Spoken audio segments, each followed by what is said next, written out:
Chic Boutique est une entreprise appartient à une de nos amies. Sur plusieurs reprises, elle nous a parlé de ses problèmes concernant la gestion. Et pour cela, moi et Daouda, on a décidé de travailler sur son projet afin de l'aider à résoudre ses problèmes. Son équipe est composée de la gérante principale Mabel, la gérante secondaire André, la vendeuse Mélissa plus 3 vendeuses et un pointeur Pierre.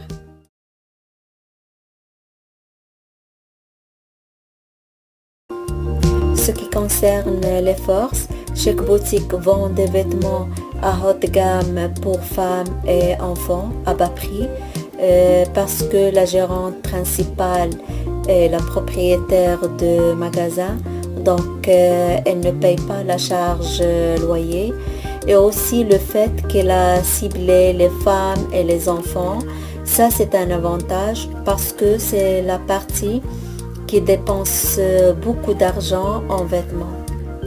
Pour les faiblesses, on a trouvé comme faiblesse, premièrement, le manque de publicité parce que l'entreprise n'a pas un site internet ni des affiches. Deuxièmement, l'absence d'un processus de fonctionnement. Pour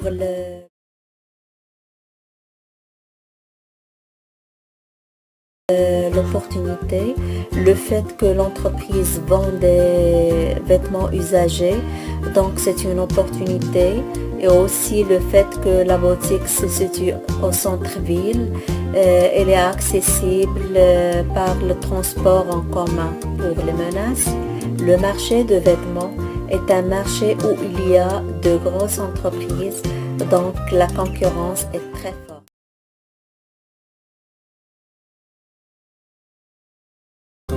En ce qui concerne l'analyse des gaspillages, lors de nos précédentes visites à Chic Boutique, nous avons constaté principalement du gaspillage de temps à cause d'un manque de processus de fonctionnement et plutôt d'une procédure de transit de la marchandise.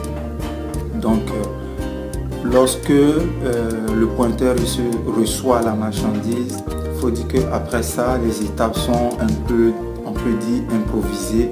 Il n'y a pas d'étape prédéfinie qu'on doit faire une à la suite de l'autre jusqu'à ce que la marchandise arrive en boutique. Donc, ils improvisent presque jusqu'à ce que la marchandise, les vêtements arrivent en boutique et jusqu'à la vente. Ce qui pose vraiment de gros problèmes. Souvent, on a des vêtements sans étiquette, des vêtements qui n'ont pas de prix ou même des vêtements qui n'existent pas dans le stock de marchandises. Donc voilà, c'est l'un des problèmes qu'on a constaté.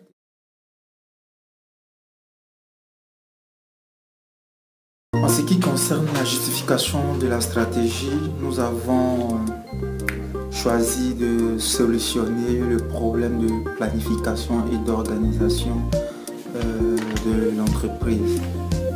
Donc le fait qu'il n'y ait pas de procédure de fonctionnement dans l'entreprise, plutôt dans la boutique, pose vraiment un gros souci. Donc ils sont presque obligés d'improviser à chaque fois qu'un client rentre en boutique pour acheter un produit ou un quelconque vêtement, ou que ce soit un fournisseur qui apporte la marchandise. Très souvent ils improvisent, donc à la suite de ça on a de gros soucis, comme je le disais tantôt, des marchandises qui n'ont pas été enregistrées dans le stock, des vêtements qui ne sont pas étiquetés, qui n'ont pas de prix et tout. Donc voilà, nous avons décidé d'essayer de résoudre ce problème.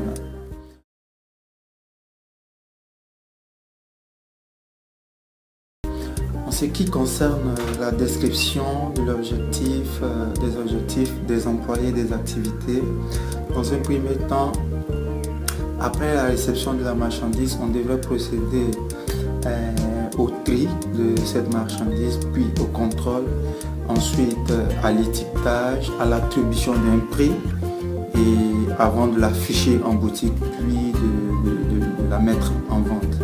Donc nous avons le pointeur qui réceptionne la marchandise, qui procède au tri, puis au décompte, ensuite au contrôle. Ensuite c'est le gérant qui lui s'occupe des commandes, de gérer le stock, d'attribuer les prix, de s'occuper aussi des autres tâches administratives comme la paye des employés, les tâches de comptabilité, de gestion quotidienne du magasin. Ensuite, nous avons les vendeurs qui, évidemment, affichent les prix, les étiquettes, ensuite qui s'occupent du service à la clientèle, puis de la vente. Et en dernier, nous avons deux caissières, une caissière en lieu principal, puis la gérante principale souvent qui s'occupe aussi de la caisse. Donc, eux sont là juste pour opérer les ventes.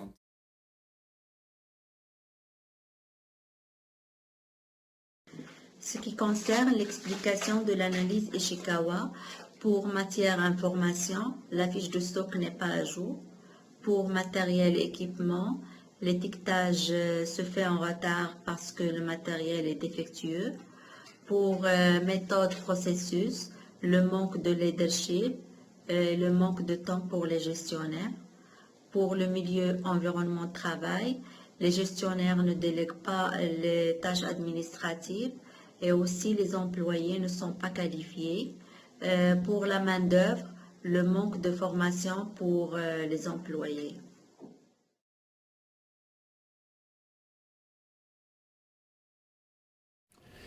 Pour les explications de l'analyse, les 5 pourquoi, dit que pour les différentes causes, nous avons élaboré des hypothèses.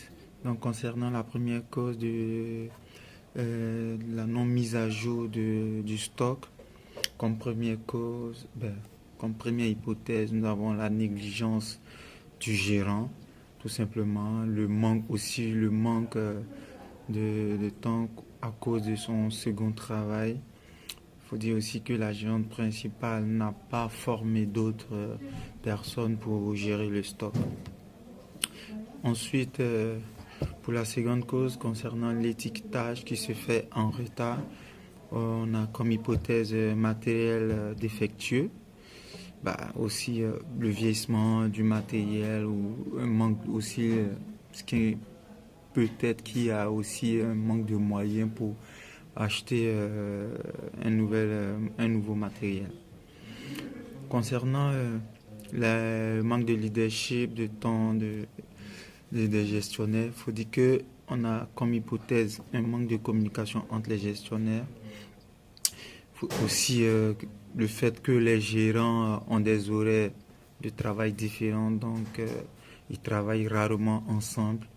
Ça peut causer un manque de communication. Aussi le fait que l'une est étudiante et l'autre exerce un autre boulot, un autre travail, ça n'arrange pas les choses. Le fait aussi que le gestionnaire, il faut dire pour l'une des causes en ce qui concerne le fait que les gestionnaires ne délèguent pas les tâches. Pour ça, nous avons, comment dirais-je, comme hypothèse, le fait que la gérante principale ne fait pas confiance aux employés, aux compétences des employés. Et il faut dire aussi peut-être que les employés sont peut-être pas motivés, ou il y a aussi peut-être un manque de directives claires aux employés. Mais pour ce qui concerne la dernière cause possible, qui serait le manque de formation pour les employés, on a aussi des hypothèses telles que les gestionnaires n'organisent vraiment, ils n'ont pas prévu d'organiser des formations pour employés, parce que soit c'est pas leur priorité, parce que soi-disant la formation devrait coûter du temps et de l'argent.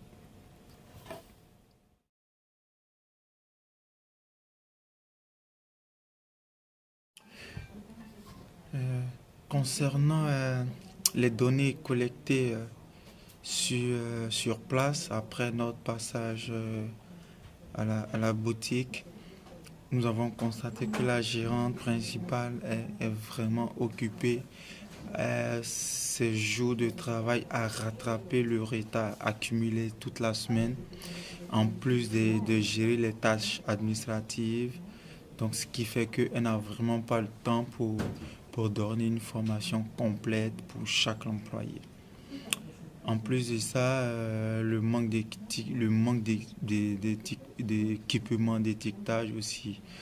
Et ils nous ont fait savoir que ça coûtait très cher de le remplacer.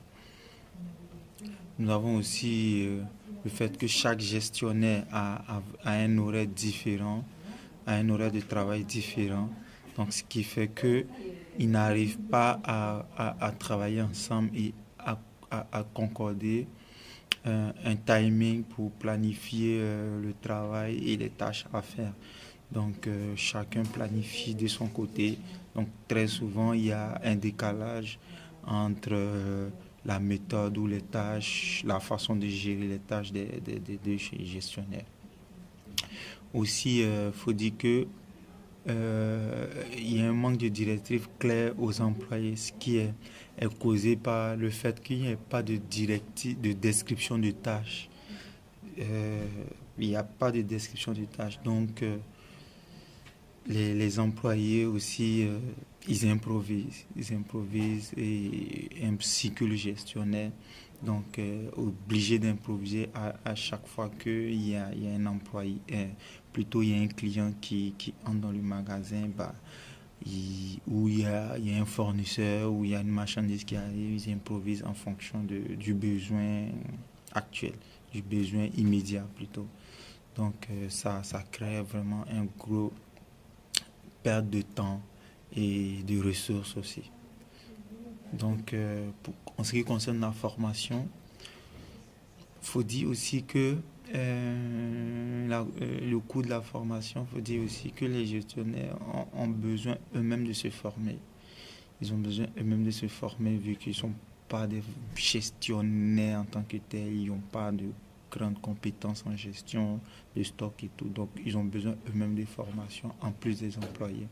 Donc, ça coûte cher, ça coûte du temps, ça coûte beaucoup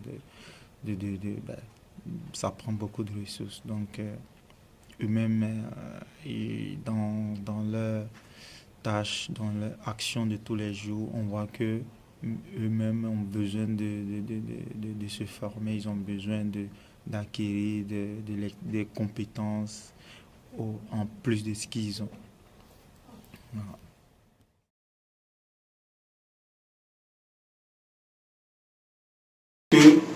La première chose à faire, on peut commencer par former les vendeurs pour la gestion. On peut commencer par former les vendeurs pour savoir comment gérer les marchandises, comment s'occuper des marchandises dès la livraison. Parce que c'est important. Les vendeurs déjà, les employés, que ce soit vendeurs, ils ne sont pas formés pour ça. Ils sont juste formés soit à la vente, mais ils doivent être formés dans tout le processus de transit. C'est ça, donc c'est planifié. Trouver un processus c'est comme une procédure de gestion. Ouais, on peut planifier, on peut appeler ça, on planifie. Mais la formation, c'est un peu plus... Mais d'abord, je pense que tu n'as pas tort. D'abord, il faut planifier et organiser le processus avant de les former. Ouais. Donc, en premier temps, je pense qu'on va planifier, organiser un processus de transit. Ensuite, former les vendeurs. Il y a une autre idée, c'est d'engager un superviseur qui gère toute la boutique. Ouais, par exemple. On peut faire ça parce que ça va permettre de déléguer les tâches, ça va comment on appelle ça, libérer un peu ou faire en sorte que les gestionnaires soient moins chargés. C'est une bonne idée, engager un superviseur. Mais on fait quoi? Engager un superviseur, c'est-à-dire engager un autre employé ou parmi les employés qui sont là, on nommerait un superviseur. On peut faire l'un, soit l'autre. peut faire l'un soit l'autre. C'est-à-dire Les dans la deux sont formation. faisables parce que soit on engage un nouveau, soit on fait une promotion pour un vendeur. Ouais. En tout cas, on verra après la formation. Je me dis, s'il y a une formation, après la formation, ils pourront soit donner une promotion à un employé. Parce qu'engager un nouvel employé, ça demande des coûts supplémentaires. C'est cher. Ouais, donc, je pense qu'on va lui proposer ça, c'est de voir si elle peut promouvoir, comment on appelle ça, un de leurs employés. Promotion. Ouais, donner une promotion, je veux dire. Ou sinon, engager un superviseur qui va s'occuper vraiment, avec qui elles pourront déléguer ces tâches-là. Parce que les gestionnaires n'ont pas vraiment le temps de s'en occuper parce qu'ils ont déjà des tâches administratives, des commandages et surtout qu'ils ne travaillent pas à temps plein, c'est déjà beaucoup. C'est déjà beaucoup. On pourrait aussi faire autre chose, genre comme... Parce que je pense que les superviseurs aussi, on parle... Il n'y a pas de communication, comme on l'a dit. Donc, ils peuvent donner... Moi, je pense qu'ils doivent donner plus de temps de leur personne pour la boutique. C'est-à-dire, il faudrait que leur emploi du temps différent concorde à certains jours pour pouvoir travailler ensemble, planifier les tâches ensemble. Parce que ils travaillent chacun de son bord, chacun à ses jours. Il n'y a pas de communication, c'est pas coordonné. Ça aussi, on pourrait leur proposer ça. Ou bien, il y a une autre possibilité d'acheter un nouveau matériel d'étiquetage. Ça se peut qu'il diminue le temps. C'est vrai. Déjà que l'étiquetage se fait à la main, acheter un nouveau matériel, ça va grandement diminuer le temps de... Donc, en tout cas, acheter un matériel, ça il le faut obligatoirement. Bien, engager un cabinet pour faire toutes les opérations, mais ça coûte un peu cher, je pense. C'est une bonne idée, mais c'est à eux de voir si ça vaut le coup, parce que ça va coûter cher. Mais une boutique qui est spécialisée dans du luxe ou je sais pas, mais s'ils étaient spécialisés dans du luxe, ils pourraient se le permettre. Engager un cabinet, on ne sait pas vraiment combien ça va coûter. C'est sûr que ça va coûter plus cher, engager un cabinet pour s'en occuper. Et puis, mais dans ce cas-là, ça veut dire que leur personnel va falloir, je ne sais pas s'il va falloir travailler avec les personnels, comment ça va fonctionner avec les vendeurs qu'ils ont déjà. On garder juste une vendeuse. Ou le cabinet va venir former les vendeurs et implanter. Ouais, c'est une bonne idée, implanter un système de planification et tout. En tout cas, je pense qu'on va leur proposer tout ça, toutes ces idées-là, c'est-à-dire dans un premier temps planifier, comment on appelle ça, planifier et organiser le processus. Dans un deuxième temps, former les employés. Ensuite, si possible, engager un superviseur ou donner une promotion à un. Sinon, je pense aussi, on avait dit, ils doivent vraiment revoir leurs horaires de travail pour qu'il y ait des jours qui concordent, où les deux sont sur les lieux du travail, qu'ils travaillent ensemble, qu'il y ait vraiment... c'est ça. Parce que dans la boutique, on a constaté que juste ma belle qui fait le travail. Oui, le travail, l'autre ne fait rien. Il fait vraiment rien. Pourquoi? C'est une question à se poser. Peut-être parce qu'il ne sait pas comment le faire. Il ne sait pas comment le faire parce que ma belle est jamais là en même temps que lui. Elle vient travailler, lui il n'est pas là quand lui vient. Donc chacun travaille de son bord. Elle a constaté, c'est ça, on a constaté aussi que seule ma belle fait la job comme il le faut. C'est peut-être parce qu'il ne sait pas faire la job ou il n'a pas été formé ou Voilà, donc c'est pour ça qu'il faut que les deux travaillent ensemble, que l'un forme l'autre, l'un... Oui, ma belle, elle doit donner une formation pour l'autre. Ouais. Et comme on a dit, c'est obligatoire une procédure de gestion. Parce que si ils ont établi une procédure, tous les employés, chacun il va faire son travail. Ok. Donc il suit les étapes que ma belle a données.